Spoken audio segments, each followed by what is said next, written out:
Okay, so in this next segment, we're going to go over classical machine translation.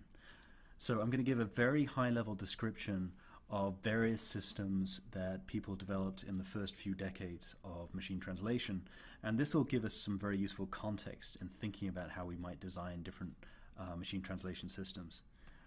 The systems I'm going to describe are all rule-based methods. These are methods where humans would try to hand-build translation systems. For example, compiling dictionaries or bilingual dictionaries specifying how words in one language would translate into words in another language. So early machine translation systems made use of a method called direct machine translation.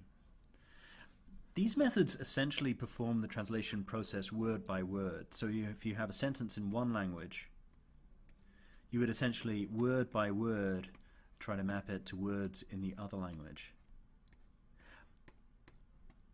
There was very little analysis of the source language text. Okay, so you can imagine that it might be useful to maybe parse or at least tag the source language text to get some idea of the structure of the underlying sentence you're trying to translate.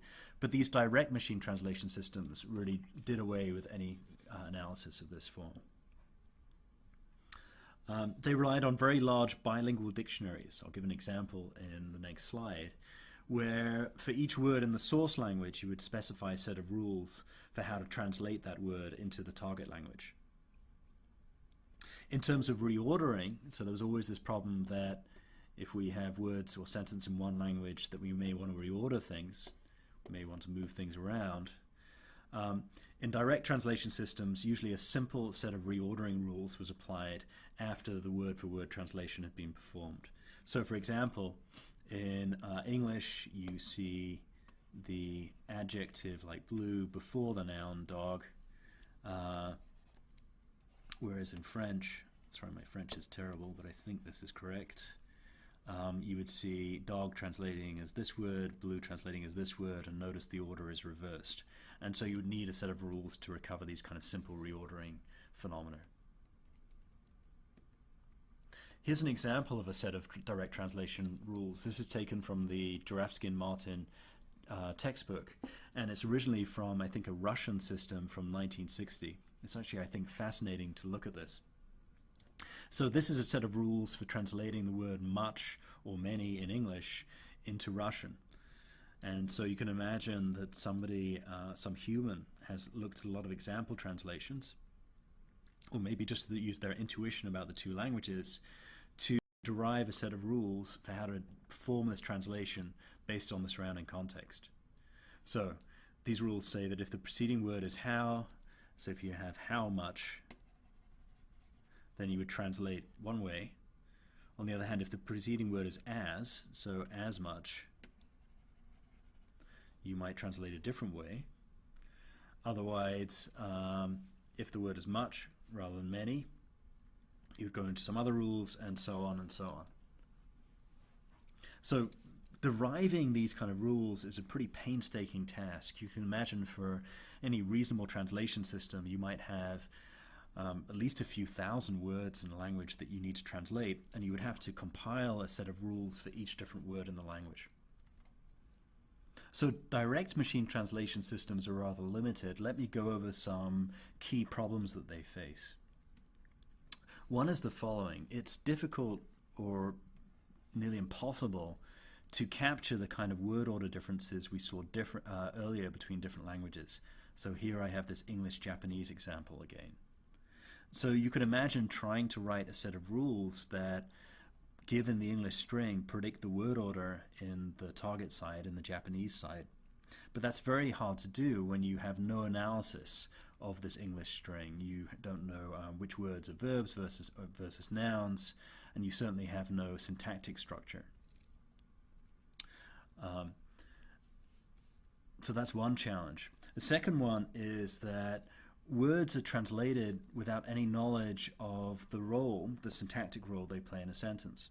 So if we take the word that, for example, in English, it can take two quite different syntactic roles. One is the complementizer of a clause. So if I say, they said that I like ice cream. This is one very particular sense of the word that. On the other hand, if I say they like that ice cream, so this would be a complementizer, this would be a determiner.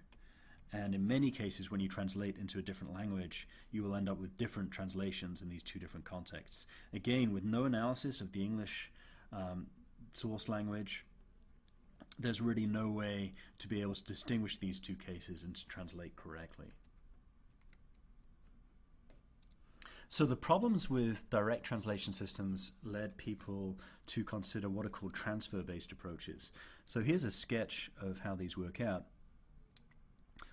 We have some sentence in, say, English, and we're trying to map this to some sentence in French for the sake of example.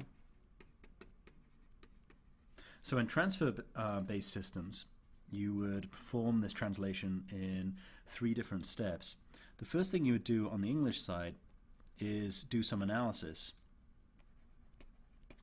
And so, for example, you might find a parse tree of the English, or some other representation of the syntactic or semantic structure of that English. So that's the analysis stage.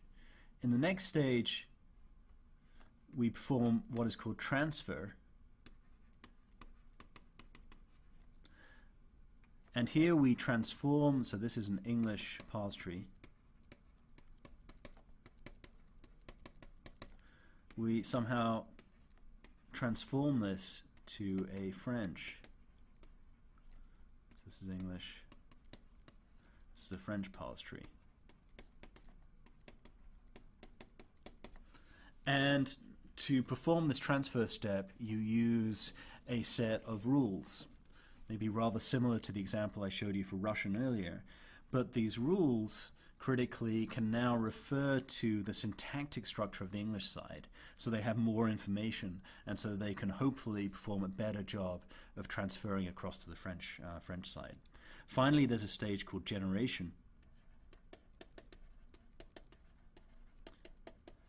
where we take this French parse tree and we produce the French strings. This is usually, at least if this is just a syntactic structure, this is a simple step where we just remove the tree and produce the string.